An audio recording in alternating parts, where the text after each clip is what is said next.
I'm Angela Stribling, one of your hosts. And is everybody having a good time? I see some people wearing sunglasses, so that speaks volumes. Well, we're all here. I'm going to sit down because, as you see, I'm wobbling a little bit with the ship. We're going to bring out the people you have come here to see and hear. And if you have any questions, we're going to have an opportunity to do that. But first of all, welcome to All Access. And please put your hands together for one of the founding members of WAR. Actually, he's the producer and manager, Jerry Goldstein. Come on out here. And founding member, Lonnie Jordan. Put your hands together. Yes. Have a seat, gentlemen. Welcome to All Access. So happy that you're here on the Soul Train cruise. How many of you caught them on the Lido Jack? Oh, goodness gracious. Sounds so good. All right, so Jerry, from the very beginning, let's just talk about the journey of WAR. Major journey. The major journey. It's 50 years, by the way. How did you connect with WAR? Well, I was partners with Eric Burdon. Remember the guy who sang House of the Rising Sun and lots of hits with the Animals. And the Animals had broken up. And Eric came into my office and said, that's it, I'm finished with the music business. I'm going back to Newcastle and I'm going to become a coal miner or something. Oh, my. So I said, well, let's take one more shot at this.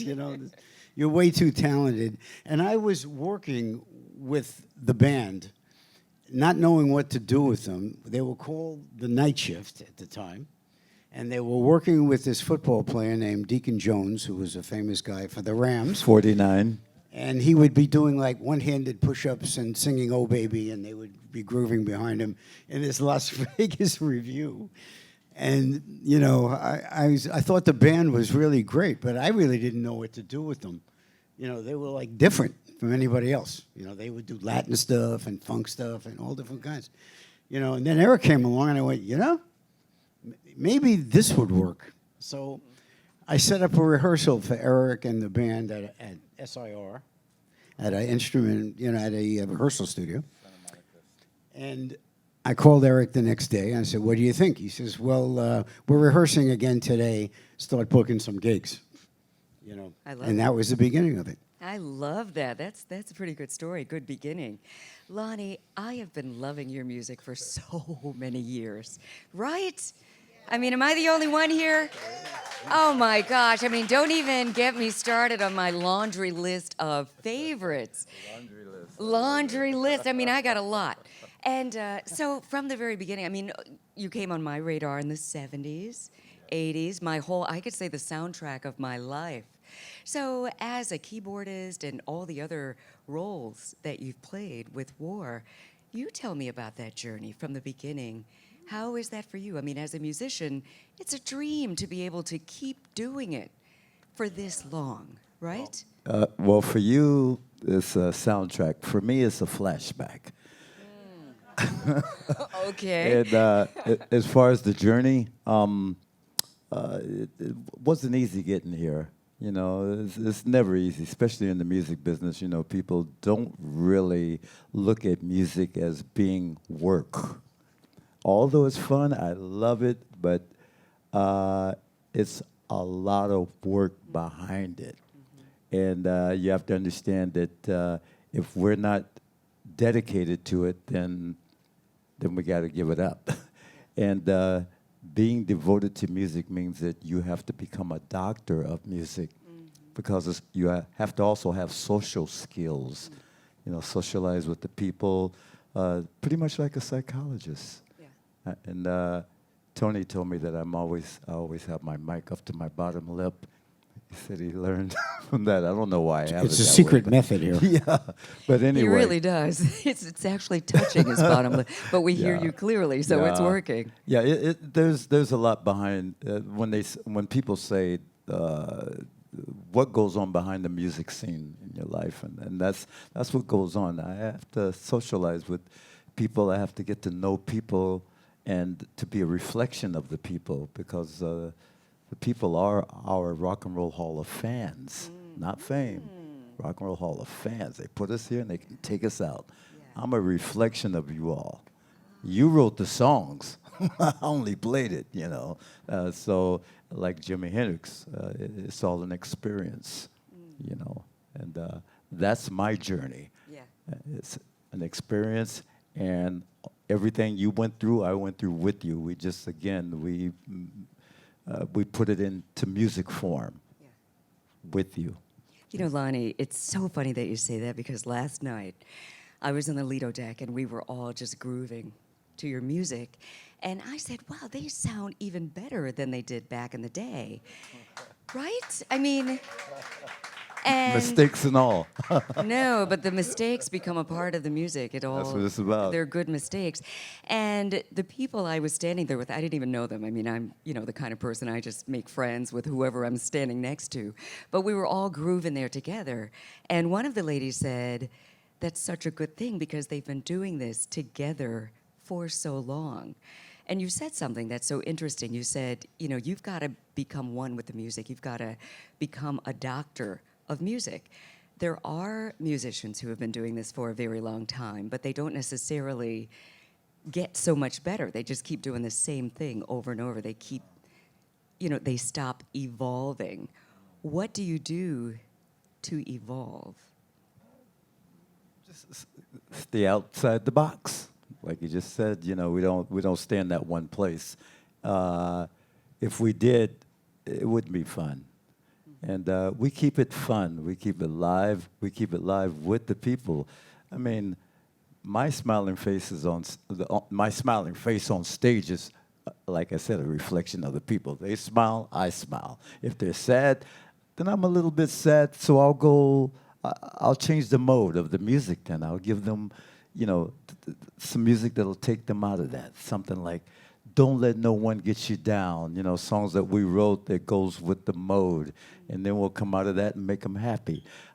We did an album called Grooves and Messages, you know, that pretty much sums up a remedy, a cure for different modes of people's moods. And that's what we're about.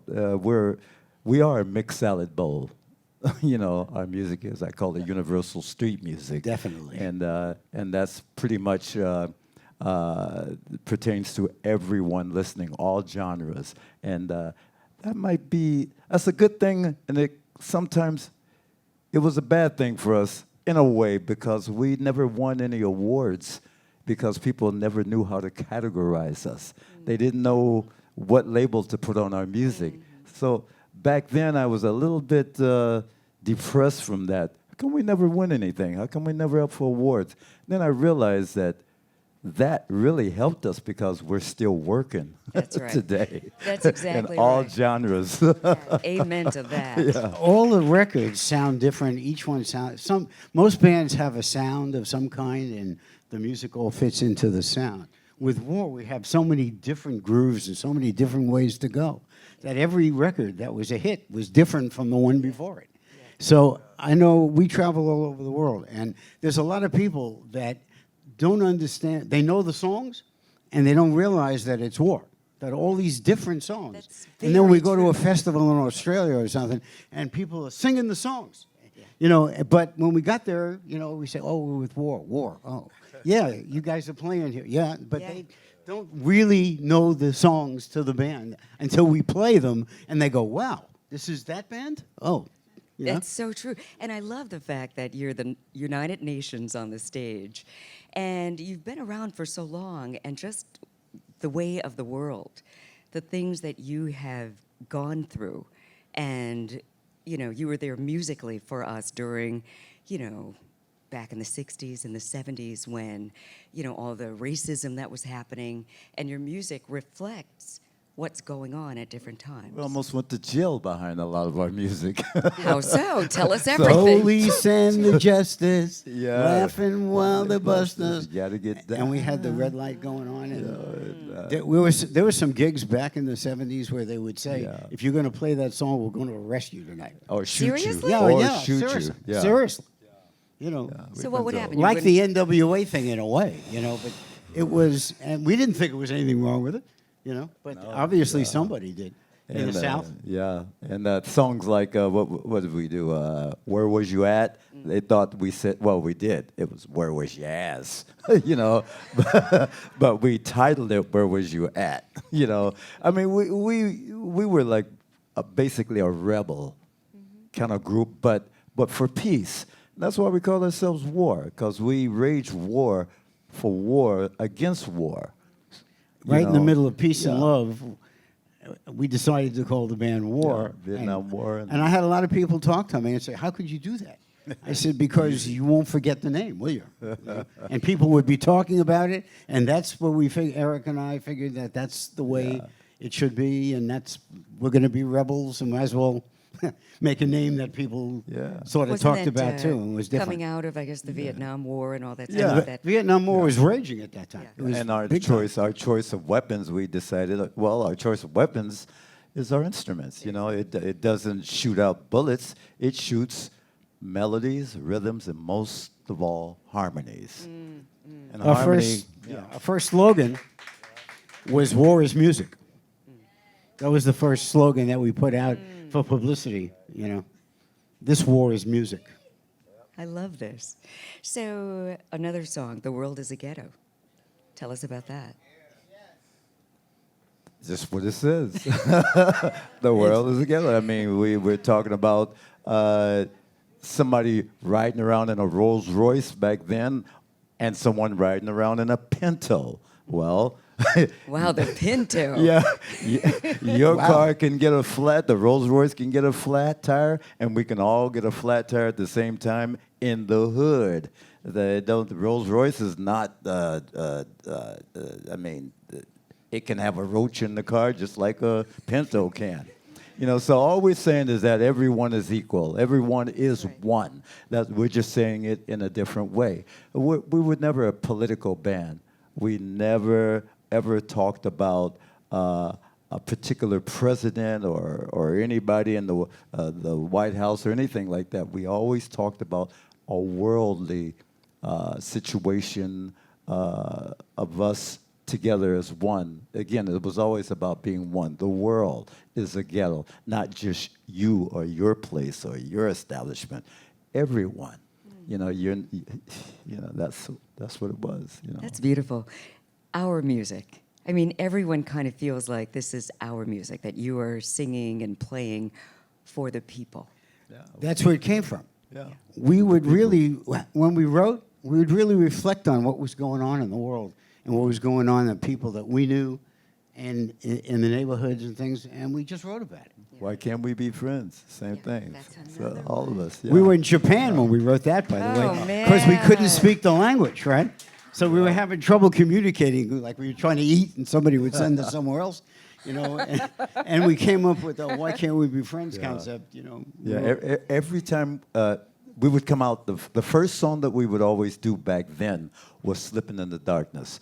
Soon as we played that song, there was a fight out in the audience, and we're talking about people of all colors would come out and all different parts of their territory. They would, I guess, possess us and say, "That's my band, that's my group. No, that's my group. What are you doing here? Hey, you in my neighborhood now. That's my band." And the fight would break out, slipping in the darkness. You We know, had to stop. Is that because you guys were in California? You had these different gangs, the Not Crips, just the California, Bloods? everywhere, Oh, all the just way, everywhere. all the Yeah, way we to New had York. complete mixed audiences everywhere. Everywhere. It was really great. You know, sometimes, some cases, it was Yeah. sort of amazing. We were in like a place in Montgomery, Alabama, and there was a sign on the marquee of the theater or the arena, "Welcome War." I got such a kick out of seeing that, you know. Welcome War. You know? Imagine that. Welcome war. But you know, all of that is to my point. Everybody feels like this is our music. We all want to possess it. That's great to Because hear. you're speaking for us. Yeah. Because it came from us, you know, for real. Yeah. You know, Street We band. never knew what we were going to do when we went in the studio. Yeah. We did a lot of jamming. There's a lot of jamming on stage too, and we still do. That's how we And- wrote the songs, too. with the people. Organically. Yeah. We would put a jam down, you know, and then figure out what it felt like, and then we'd start writing lyrics, and then we put vocals on, and then before you know it, we had a record. That you know? kind of creativity. I mean, when you think about music from back in the day. I mean, you guys started a long time ago. Thank God. We were one of the first few bands. Well, I guess you would call us an ethnic band or whatever, but we would play long versions of songs. You know that we never thought or cared if a DJ would play it because it was so long, like a city, country, city, or something. It was just too long, but they still played it. Yeah. And we, to this very day, I don't understand how our music ever got on the radio because I never thought, you know, because a lot of the record labels told us, well, you don't sound like so-and-so. I don't know about that. You need to sound like this. You need to go back in the studio and so you can sound like that band or this band or that band. But we held our own because we're the people's band. We're not a DJ's band, you know, Really? or a record label's band. We stood our ground. That says a lot about just figuring out what you're trying to say, being true to that, being true to your own artistry and your own sound because, you know, you were talking about the record labels. I think a big thing is they're like, okay, who's hot? And then we want everybody to go in that direction. But then as a listener, you want a variety. Yeah. But they're going for what's going to bring the quickest money. Yeah, we broke the rules. We broke rules. We didn't know what we were doing. That was the That's a good main thing. problem. And it was a good problem. We didn't know, and we really didn't care. We never had a hit record, and so we didn't know what it felt like. So we didn't have a goal. We just wanted to just play music. Again, we were a part of the people. We were just like anybody else on the street, just except we were able to go into a studio, and he and the engineer would keep the tape running. And if they didn't turn the tape on when we were in the studio jamming, then all was lost. Ooh, I actually Couldn't had beat it. two machines. So when the jam, you know, one machine ran out of tape, the next one started. going. So we wouldn't lose anything because I never knew when we were going to get it. Wow. And Lot I of was tape. and I was from the old school of we write the song, we make the record. I had a lot of hit records before I ever met War. But this to me was such a beautiful way of recording that I just let it be. You know, I let it become, you know, what it was. you know? Even more than Eric Burden. I mean, we knew who Eric Burden was from the Animals, you know, the British invasion. You know, I knew that, and I was like all proud of that. But him, the songs he did that helped us get on the map was My Boyfriend's Back and I'm Gonna Be in Trouble, and I Want Candy, and Hang On Sloopy, Sloopy. That was all his hits that helped us get through, you know. Wonderful, my and goodness. they had a company called Visual Thing where they were selling posters. I'm not going to tell you what they used to put in the posters because that was the 70s. Yeah. We'll leave that alone. That's when his hair was long and his beard was long. Peace and love, He man. was young. You know what? I mean, we're talking about just how organically you guys formed and stayed together. You have to evolve, you know, just in keeping up with the times. You talked about, Lonnie, you talked about how important it is to be social and be with the people. What about social media? That's where we are these days. Are you guys into that? Do you reach the people that way? Thank God for social media because back in the day, we only depended on magazines and word of mouth. Right, and the radio. Yeah, and radio. And sometimes that information was wrong. And Soul Train, by the way. Oh, Yeah, absolutely. For sure. We should have yeah. said that first. Oh, It was yeah. a great. Yeah. We actually knew Don was just amazing. And you know, Family. one day he called up. He says, "Let's just do the whole show with you guys." Live. I We were You know what I mean? I was like blown away. Oh, He said, my "You guys, I want to do goodness. the whole show. Just do all your hits here." And he agreed. He's one of the only people who agreed for us to do our show live because we told him, we said, we don't play off of records. We don't pen up by whatever that was. We don't lip sync. Yeah. Yeah, that got people didn't know crazy. how. we would go to these places and everybody was lip syncing. We said, no, we'll do it live. But, we don't do it live. We'll do it live. Just don't worry about it. Oh, we you won't know? do it. And I had my own guy, engineer, go with their guy and mix it. And, you know, it's like we were kind of unique for the time. It was, Yeah, you were they definitely weren't ready unique for for us. the. Okay? So, were there any? I mean, it had to be a little scary doing that. exciting and scary at the same time. It wasn't scary for us because, again, we didn't know any better. Exactly. And that was a good thing. Yeah, they didn't know. You know, it's just- And they didn't know. Were there I'm any pulling my hair moments- out most of the time, Right. but we're getting it. You know? Were there any moments just along the way that you were a little bit frightened or terrified? I was a little terrified when we went across the water because, again, we flew.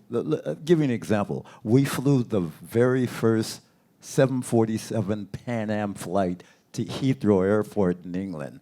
That was frightening. Along the first big 747, imagine. everybody smoking cigarettes, and you had all these different ethnic groups who didn't like each other, from the Brits to the Palestinians, and no Like, no wait one a was getting minute. along, you know, and that was scary. Wow. And a lot of that, a lot of those experiences kind of helped us evolve in our writing. You know, again, it was the people that helped us write a lot of our music. And that first experience, you guys performed in London. Is that where you were going to perform?